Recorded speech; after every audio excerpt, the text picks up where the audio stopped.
नमस्कार दोस्तों। पहचान तो गए होंगे, नहीं तो नाम लिखवा रखा है। अमित कुमार पाल।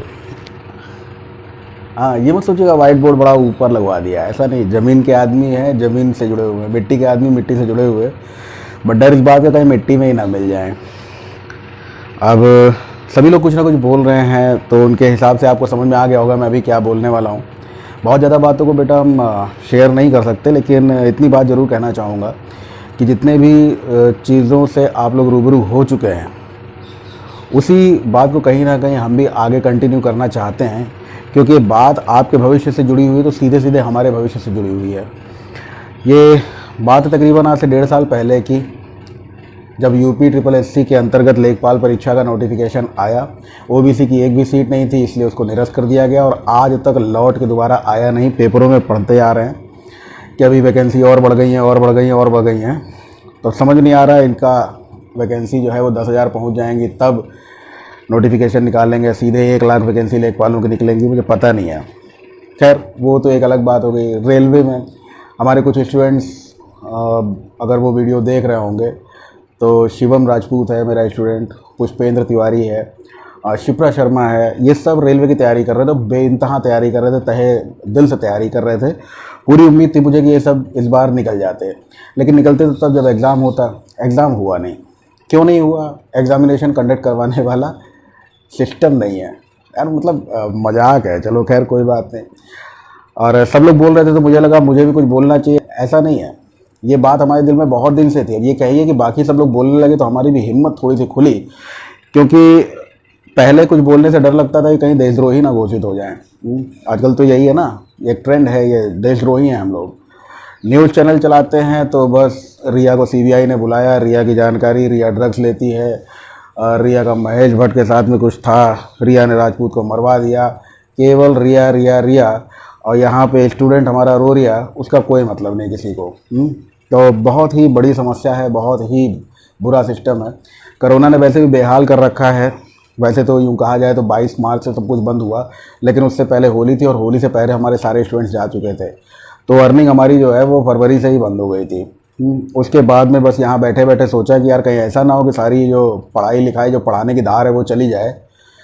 तो फिरोज़ अहमद सर थे, उनसे थोड़ी बहुत मदद ली हमने, ट्राईपॉड वगैरह लिया और वीडियो बनाना घर पे स्टार्ट कर दिया। ये हमारे बड़े भैया ने वाइट बोर्ड खरीद के दिया, घर पे ही पढ़ाना शुरू कर दिया। ये लालच हमारा बिल्कुल नहीं था बेटा कि हमारे पास में यूट्यूब से पैसा आने लगेगा या कुछ भी हो। बस मेरा एक लालच था कि हमारे स्टूडेंट्स हमसे जुड़े रहें। आज वीडियो बनाने में ये डर लगता है कहीं कोई स्टूडेंट ये ना बोल दे सर काहे पढ़ें, ये बताइए। किसी भी बच्चे का कमेंट आता है सर वेरी गुड, बहुत अच्छा, वेरी हेल्पफुल वीडियो, है ना। आयशे अजय शुक्ला हैं और तमाम बच्चे हैं जो मैसेज के रिप्लाई देते रहते हैं। तो वो मैसेज में रिप्लाई जो आता है, उसमें किसी दिन हमको एक वीडियो अपलोड करने में ये डर जरूर बना रहता है, किसी दिन बच्चा ये ना पूछ ले हमसे कि सर क्यों तैयारी करें। और उसका क्वेश्चन कोई ऐसा नहीं कि बेकार क्वेश्चन पूछेगा या बेवकूफ़ाना क्वेश्चन पूछेगा, वो बिल्कुल सही पूछेगा। आखिर तैयारी बच्चा करे तो क्यों करे? हम पढ़ा रहे हैं तो किस लालच में पढ़ा रहे हैं? हम रुके हुए हैं तो क्यों रुके हुए हैं? हमको तो ये भी नहीं पता है कि ये कोरोना काल जब ख़त्म होगा, अभी चाहे कोरोना काल हो, चाहे नौकरी का बवाल हो, इसने पूरी तरह से हम लोगों को तबाह और त्रस्त कर दिया। चाहे हम पढ़ाने वाले प्राइवेट टीचर्स हों या हमसे पढ़ने वाले वो बेचारे स्टूडेंट्स हों, जो उम्मीद लगाए रहते हैं इस आस में कि आने वाले समय में कुछ अच्छा होगा हमारे लिए भी, हमारे सर के लिए भी। भाई हमारे भी 8-10 स्टूडेंट जब सेलेक्ट हो जाते हैं तो वो 8-10 और को बताते हैं, तो ऐसे ही मल्टीप्लेक्सिंग चलती रहती है। 10 से 100 होते हैं, 100 से 1000 होते हैं, 1000 से 10,000। बहुत ही मज़ा आता है, बहुत ही अच्छा लगता है, लेकिन ये तब होता है जब नौकरियां प्रॉपर वे में निकलती रहें, सिलेक्शंस होते रहें। आज क्यों नहीं एक डेट निर्धारित कर दी जाती हर एक चीज़ की कि ये नौकरी का शेड्यूल है, इतनी तारीख को एग्ज़ाम होगा, इतनी तारीख को रिजल्ट आएगा और इतनी तारीख को ज्वाइनिंग हो जाएगी। ऐसा क्यों होता है कि एक बच्चा अपने आप को बेरोज़गार समझता रहता है, 3 साल बाद पता लगा उसने 1.5 साल के अंदर आत्महत्या कर ली, 1.5 साल बाद पता चल रहा है कि वो सेलेक्ट हो चुका था। ऐसा क्यों कर रहे हैं भाई सब लोग? मेरे तो रोने का मन करता है कभी कभी, लेकिन मजबूत हैं, मर्द हैं, मूछें रखे हुए हैं तो रो नहीं सकते। लेकिन इस चीज़ को जानिए भाई, सब लोग समझिए इस चीज़ को। जो भी हमारे माननीय हैं, ये जितने भी माननीय हमारे बैठे हुए हैं जो इसमें कुछ कर सकते हैं, कुछ कदम उठा सकते हैं, वो जल्द से जल्द उठाएं। नहीं तो आने वाले समय में ये जितना भौकाल है ये सब धरा धरा रह जाएगा, ये समझ लीजिए आप लोग। क्योंकि हमारे देश में सबसे ज़्यादा युवा है और सबसे ज़्यादा त्रस्त भी युवा है। वो चाहे पढ़ाने वाला हो और चाहे पढ़ने वाला बच्चा, सभी लोग का जी उब चुका है साहब। कहीं कोई नौकरी नहीं, कहीं कुछ नहीं, कहीं कोई रोज़गार नहीं। हम लोग बैठे घर पे वीडियो बना रहे हैं, बच्चा पढ़ रहा है, कब तक पढ़ता रहेगा? कोई उम्मीद की किरण तो दिखाई दे। अभी वो यूपीएसआई का एक नोटिफिकेशन, वो जैसे लग रहा है कि स्टार प्लस पे तान्हाजी आने वाली है, जो पहले से ही उसको coming soon coming soon coming soon, इसमें भी टीआरपी मिलती है क्या भाई? उसको निकालिए, जल्दी जल्दी फाइनल कीजिए, आगे बढ़ाइए। लेखपाल कब तक लटका रहेगा मामला? सारे एग्ज़ाम्स हो सकते हैं, ये आईटी वाले बच्चों का जब एग्ज़ाम हो सकता है, रीट नीट जीट जो भी है, जेई का एग्ज़ाम, ये सारे एग्ज़ाम्स अगर हो सकते हैं तो बाकी एग्ज़ाम्स भी तो कंडक्ट करवाए जा सकते हैं।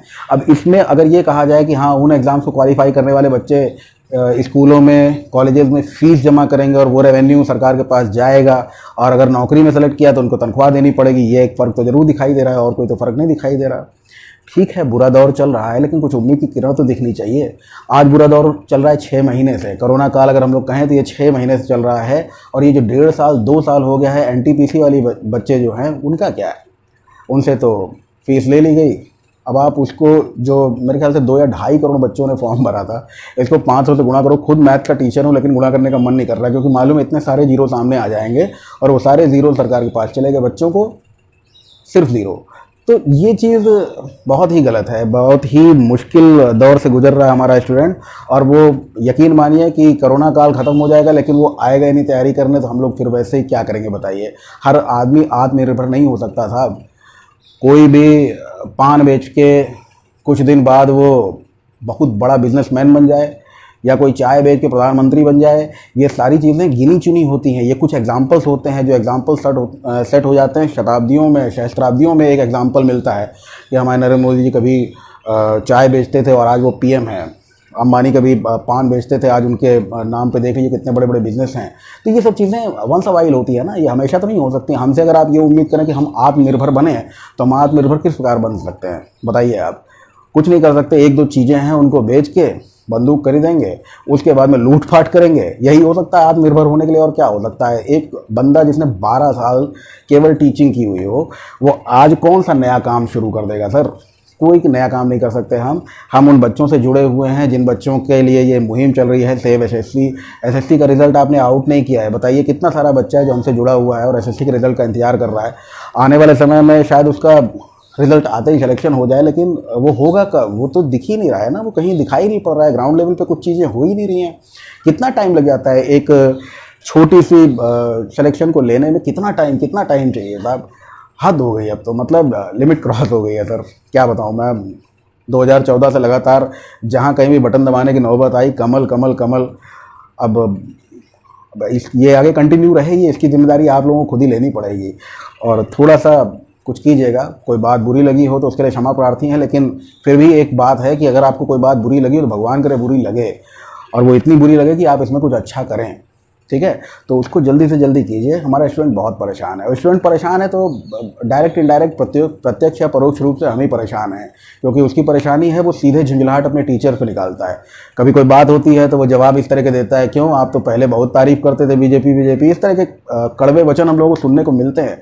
तो उसकी जिम्मेदारी भी आप ही लोग लें, और इन बच्चों का जल्दी से जल्दी। और ये रेलवे का निधिकरण, ये क्या चक्कर है भाई? पहले तो वैकेंसीज जो थी वो बहुत सारी आती थी। हम कुछ कंपेयर नहीं कर रहे हैं कि पहले कौन था अब कौन है, में कोई कंपैरिजन नहीं है। हमें कंपैरिजन केवल एम्प्लॉयमेंट और अनएम्प्लॉयमेंट के बीच में करना है। यहाँ पर बात यह है कि पहले जो वैकेंसीज, अभी 20-21 बैंक हुआ करते थे, वहाँ से 15 हुए, 15 से 5 रह गए, जाहिर सी बात है वैकेंसीज नीचे आ जाएंगी। और उसके बाद में रेलवे का सुन रहे हैं निजीकरण हो रहा है। तेजस में मैंने देखा बढ़िया कपड़े लत्ते पहने हुए तमाम लोग खड़े हुए हैं। अब उनका सिलेक्शन किस ग्राउंड पे हुआ है? कौन सी काबिलियत थी उनके अंदर? जो वो बच्चे हैं उन्होंने कौन सा एग्ज़ाम क्वालिफाई किया है? या हमारे पढ़ाए हुए जो स्टूडेंट हैं उनसे उनके अंदर बहुत बड़ी प्रतिभा उनसे ज़्यादा है क्या? तो ये चीज़ कौन चेक कर रहा है? ये चीज़ कैसे हो पा रही है कि उनको नौकरी मिली जा रही है? हम कह रहे हैं प्राइवेट होके भी नौकरी मिल रही है, तो उसका कोई नॉर्म्स होंगे, उसके लिए कोई क्राइटेरिया बनाया गया होगा, या भैया जिसका मर्जी हो वैसे ही धड़ल्ले से चल रहा है? तो ये काबिलियत कहाँ जाएगी बच्चों की? क्यों पढ़ाएं बच्चों को आदमी? ये बताइए। आप ये समझिए सर कि एक छोटी सी बात है कि अगर किसी गरीब परिवार में, जैसे हमारा परिवार है, इस परिवार में अगर इस परिवार को हमें ऊपर निकालना है तो कम से कम कोई एक बंदा नौकरी में होना चाहिए। वही सबसे आसान तरीका होता है इस परिवार के स्टेटस को, इसके लेवल को ऊपर ले जाने के लिए। हर गांव का बच्चा वही सोचता है। और वो परिवार का लेवल ऊपर ले जाने के लिए अब आप सोचें कि वो आत्मनिर्भर बने, कोई बिजनेस स्टार्ट करे और उस बिजनेस को इतना इस्टेब्लिश कर दे कि वो आने वाले समय में रतन टाटा बन जाए। पॉसिबल नहीं है सर, ग्राउंड लेवल पर नहीं है ये चीज़। हर बच्चा ऐसा नहीं कर सकता, हर बच्चे की किस्मत ऐसी नहीं है, हर बच्चे के कर्म ऐसे नहीं है। तो आप उसको एक आसान सा रास्ता जो होता है उसको नौकरी मिलने वाला, निजीकरण को बंद कीजिए। जल्दी से जल्दी जो बेरोज़गार हैं जितने भी हो सकते हैं मैक्सिमम इनको निपटाइए। कोरोना आज आया है इसका बहाना मत बनाइए। इससे पहले की रुकी हुई वैकेंसीज़ हैं, इससे पहले की और साल साल 1.5 साल 2-2 साल पहले की रुकी हुई वैकेंसीज़ हैं उनको क्लियर कीजिए और जल्दी से जल्दी कोई ना कोई ठोस कदम उठाइए। नहीं तो छात्र अगर बिगड़ गया तो संभाल पाना मुश्किल होगा। कुछ दिन तक तो हमारी बात सुनेगा और कुछ दिन बाद ये किसी की नहीं सुनेगा। ठीक है, ऐसे बहते हुए आग के दरिया और बारूद के मंजर को देखने की कोशिश मत कीजिए, ये बहुत ख़तरनाक हो सकते हैं और ये बहुत प्यारे हैं, हमारे देश के भविष्य को सुधारने में भी बहुत बड़ा योगदान कर सकते हैं। आपकी जिम्मेदारी बनती है कि आप इनको किस ओर ले जाना चाहते हैं। तो सब आज की बात बस यहीं पे समाप्त करना चाहूँगा। कोई बुरा मानने की ज़रूरत नहीं है, इन बातों को दिल पे नहीं दिमाग पे लीजिए और जल्दी से जल्दी इन बच्चों के लिए कुछ कीजिए। हमारे लिए अपने आप कुछ ना कुछ हो जाएगा। बहुत बहुत धन्यवाद, थैंक यू।